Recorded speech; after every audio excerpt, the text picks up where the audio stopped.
Hello, and thanks for joining us today on our review of the 2018 Ford Expedition Limited. Now, as you can see, the Explorer has really been fully redesigned for 2018, both on the interior and exterior as well.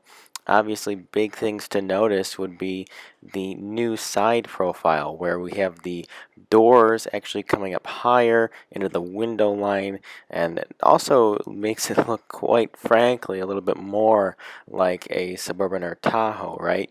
And I always prefer that look. It's more streamlined, and it definitely looks more aerodynamic as well as more streamlined, and I can really appreciate that. I think it looks a lot better, right? So by having those doors come up higher gives it a nicer profile look.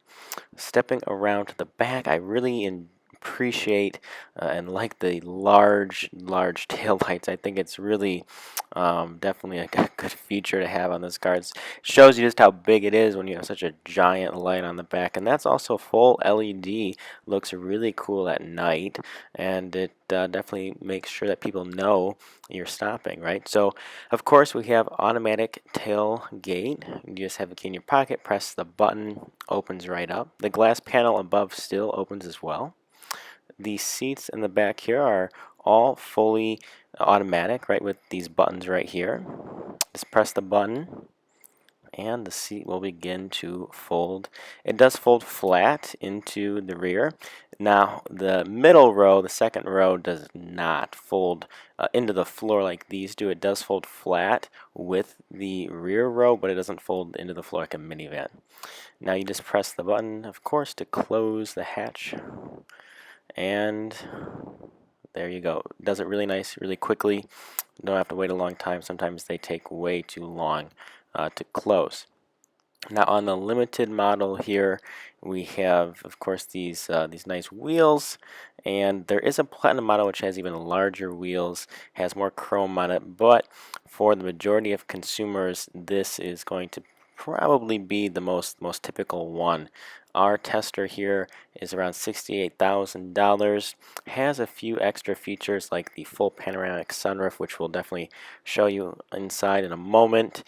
Surprisingly enough, though, no LED headlamps at this price point, which is somewhat disappointing. And these big trucks, they're very expensive.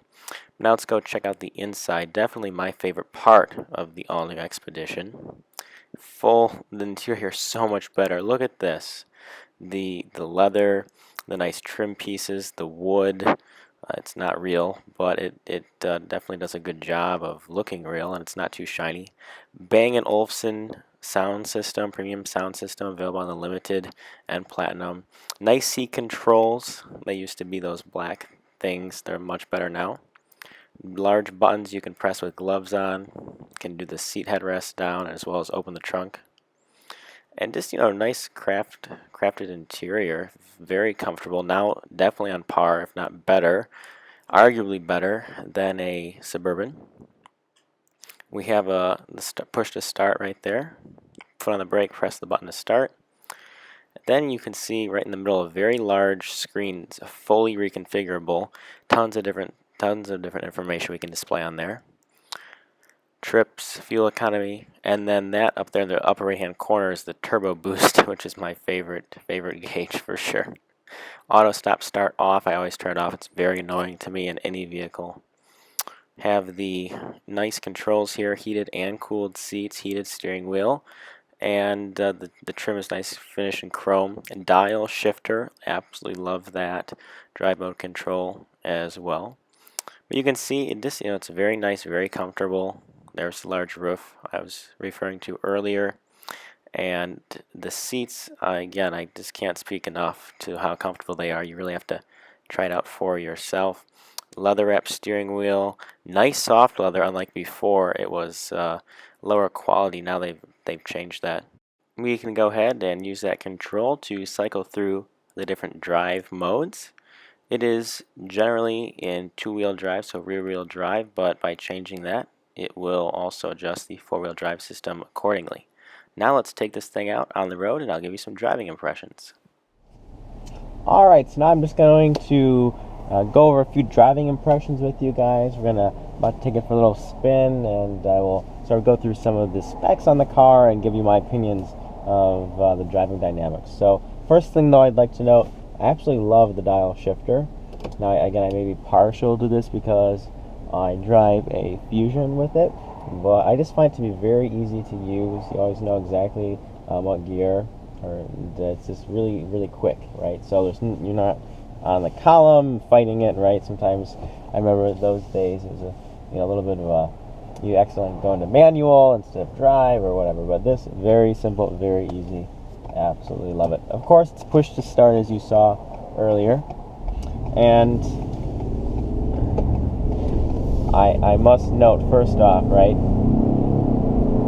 the 3.5 liter EcoBoost V6 engine in this car, which is really Ford's signature engine. You have it in the Raptor, you have it in the Taurus Show, you have it in the trucks, you have it now this. I mean, it's really just it's a fantastic powertrain that can be tuned for different circumstances, right? So in the Raptor, obviously, they dial down the fuel economy, give it more power, more air, right? So it makes a ton of power, horsepower, torque, just crazy, right? Now they dial it down a little bit, for this right here. Better fuel economy, class-leading fuel economy, I might add. Get around 23 miles to the gallon on the highway. I've been averaging about 15, 16 in the city from personal driving experiences. Now, the 3.5 liter EcoBoost in the Limited and XLT makes 375 horsepower at 5,000 RPMs and 470 pound-feet of torque. So plenty of torque to really give you that nice pull. Again, thanks to the turbo there. And that 470 pound-feet come in at 3,500 RPMs. Now, if you bump up to the Platinum trim, they tune it just a little bit, and they give you 400 horsepower at 5,000 RPMs and 480 pound-feet at 3,250 RPMs, right? So they're dialing up the torque a little bit, horsepower just a tiny bit, and making it come in at a little bit of a lower level. So, the driving might be, slightly more athletic with the Platinum, but again, it's nothing that's going to make a big difference, right? So, again, the class-leading towing in both of the models, 9,300 pounds, which is really just fantastic.